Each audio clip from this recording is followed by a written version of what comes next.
হয় নমস্কাৰ, মই হাছান আলী জোদ্দাৰ। মই উপস্থিত আছোঁ প্ৰাক্তন বিধায়ক বিলাসীপাৰা পশ্চিম সমষ্টিৰ প্ৰাক্তন বিধায়ক আলী আকবৰ মিয়া চাহাবৰ ঘৰত। এইকাৰণে উপস্থিত হৈছোঁ, যোৱাকালি নগাঁও ৰূপহীহাট চাৰিআলিত সাংসদ ধুবুৰী জিলাৰ সাংসদ ৰকিবুল হুছেইন ডাঙৰীয়াই যি বৰ্বৰ আক্ৰমণ কৰিলে, দুৰ্বৃত্তই যি বৰ্বৰতা কৰিলে, আক্ৰমণ কৰিলে ৰূপহীহাট চাৰিআলিত, এই বিষয়ে বিধায়ক চাহাবৰ পৰা মই কিছু মন্তব্য ল'বলৈ যত্ন কৰিম। আপনি হয় এই বিষয়ে আপনি কি জনাব? যেহেতু গুণাবাৰীত এক কৰ্মী সভাত উপস্থিত যোৱাৰ পথত ৰূপহীহাট চাৰিআলিত এই ঘটনা সংঘটিত হৈছে, সেই সন্দৰ্ভত আপুনি কিবা আহ্বান জনাব বা চৰকাৰক কি ক'ব? ক'বলৈ ভাষা নাই। এজন সাংসদ বিধায়কসকলে দেশৰ আইন বনায়, সেই আইনৰ অধীনত দেশ চলে। আইন বনোৱা ব্যক্তিসকলকে যদি ৰাস্তাত দিনৰ পোহৰত যদি এনেকৈ চুৰ ডকাইতি এটাক কৰি মাৰপিট কৰে, খালি এমপিকে এটাক কৰা নাই, এজন পুলিচক ডাইৰেক্টলি এজন পুলিচক কেনেকৈ মাৰিছে, বেয়াকৈ মাৰিছে। ৰকিবুলকতো এটা মাৰ দিছে, মূৰত হেলমেটটো আছিল বুলি বাচি গৈছে। আচলতে হিমন্ত বিশ্ব শৰ্মাৰ চুৰ ডকাইতবিলাকক পঠাইছিল মোৰ সন্দেহ যে আচলতে ৰকিবুলক মাৰি পেলাব লাগে।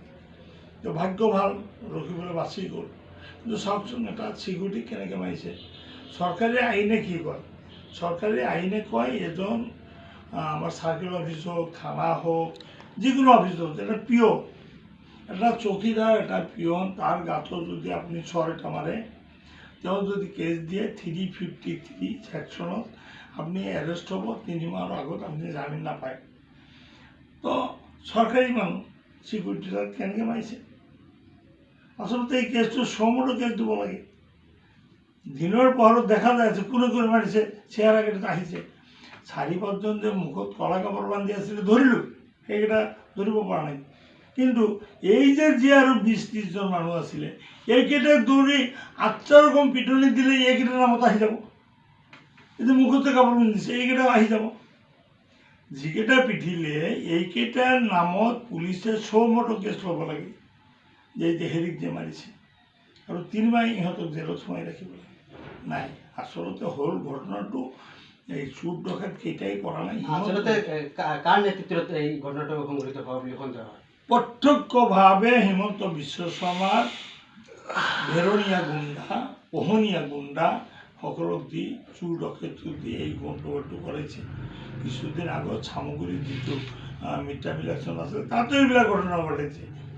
কেইবাজনো বিধায়িকা গাড়ী ভাঙচুৰ কৰা হৈছে, আৰু তাৰ এছপিয়ে কৈছে কি গাড়ী ভাঙচুৰ কৰিলে সেইটো বোলে নন বেইলেবল ছেকশ্যন নহয়, বেইলেবল ছেকশ্যন। গাধামি কথা নহয়, আইন আমি নাজানো। এই কচুৰ এছপিটাৰ পৰা আইন আমি শিকিব লাগিব। তাৰমানে আচলতে এইবিলাক হ'ল হিমন্তৰ আইন, দেশৰ আইন চলা নাই। ল'ৰাৰ নাচাৰ আইন চলিছে, চুৰ ডকাইতৰ আইন চলিছে। দেশৰ আইনে গাড়ী এটা ভাঙিলে, ভাঙচুৰ কৰিলে নন বেইলেবল ছেকশ্যন। এছপিটা কি কৈছে, বা এইটো নন বেইলেবল ছেকশ্যন নহয়। তাৰমানে মই নিজে মাৰিব কৈছোঁ, মই এছপি, মই মুখ্যমন্ত্ৰী, ইয়াতে কিহৰ কচুৰ আইন আছে?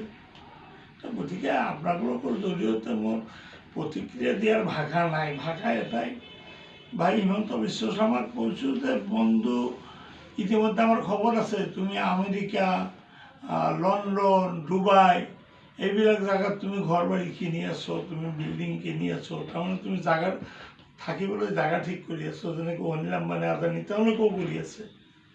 তেওঁলোকে ভাৰতৰ পৰা পলাব, কিয় পলাব? ভাৰতবৰ্ষৰ ভিতৰত ৰাজনৈতিক ব্যক্তি যদি পলায়, এইকেইজন পলাব। অমিত শ্বাহ পলাব, তাৰপাছত আপোনাৰ প্ৰধানমন্ত্ৰী পলাব, আৰু পলাব, আৰু যোগী পলাব। এই 4জনে পলাৱাটো মোটামুটি খাটা। কালি যিটো ঘটনা হৈ গৈছে, ইয়াৰ যি কালপিট, কেইজন কালপিট, এই কালপিটৰ নাম ইতিমধ্যে পোহৰলৈ আহিছে নেকি? তেওঁলোকে কিবা ফাং ফুং পিছু চাৰ্জুকে কিবা ফাং ফুং কাবাৰ নাম কৈ আছে। আৰু এইবিলাক নাম কৈতো লাভ নাই। কালি বিধানসভাত মুখ্যমন্ত্ৰী নিজে কৈছে যে তোমাৰ নিজৰ জেগা, তাত তোমাক মাৰিব গ'লেতো মুখত কাপোৰ পিন্ধি যাব লাগিব। তাৰমানে যিকেইজনে কাপোৰ পিন্ধি গৈছে, ডাইৰেক্টলি হিমন্ত বিশ্ব শৰ্মা চিনি পায় মানুহকেইটা। আৰু হিমন্ত বিশ্ব শৰ্মাই নিজে কৈছে তোমালোকে কাপোৰ বান্ধি যাবা যে, এনেই নাযাবা। গতিকে মূল কালপিত হিমন্ত বিশ্ব শৰ্মা। আৰু যিহেতু এতিয়া আমি জানিবলৈ পাইছোঁ যে ডিজেপি, নতুন ডিজেপি আহিছে, হৰমিত সিং, এই হৰমিত সিঙক কি ক'ব আপুনি? বস্তু একেই, ডিজিপি বুলি নকওঁ, বস্তু একেই, চবকেইটা একেই। ইয়াৰো কিহৰ ডিজিপি, আগতটো থাকিলে তথাপি অলপ ষ্ট্ৰং আছিলে, ই মহা বেয়া বুলি ক'ম। এতিয়া কোনো স্থিতি নাই, বৰ্তমান যিটো ডিজিপি তাৰ নিজস্ব কোনো হেৰি নাই। নহ'লে কালি চাওকচোন, মুখ্যমন্ত্ৰী গভৰ্ণমেণ্ট কি কৰে, ডিজিপি SP তেওঁলোকৰ নিজস্ব কিছু হেৰি থাকে। এতিয়া আছে ধৰক, মই এটা আত্মবিশ্বাসী, ৰখিবুলতো বহি নাথাকে, পাৰ্লিমেণ্ট চলি আছে।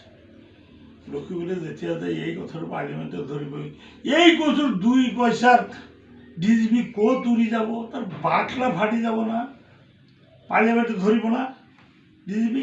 তেতিয়া মুখ্যমন্ত্ৰীক ধৰিব নেকি? মুখ্যমন্ত্ৰীক নধৰে, তেওঁলোকে ডিজিপিক ধৰিব, চিফ ছেক্ৰেটাৰীক ধৰিব, চবকেইটাৰ বাকলা ফাটিব, চাব। হয়, ঠিক আছে। আমি প্ৰাক্তন বিধায়ক মিয়া চাহাবক মই ধন্যবাদ জনাইছোঁ। ধন্যবাদ জনাই মই হাছান জোদ্দাৰ অৰুণোদয় অসম ডিজিটেল মিডিয়াৰ পৰা বিদায় লৈছোঁ। আপোনালোকে লাইক, কমেণ্ট, শ্বেয়াৰ কৰিব।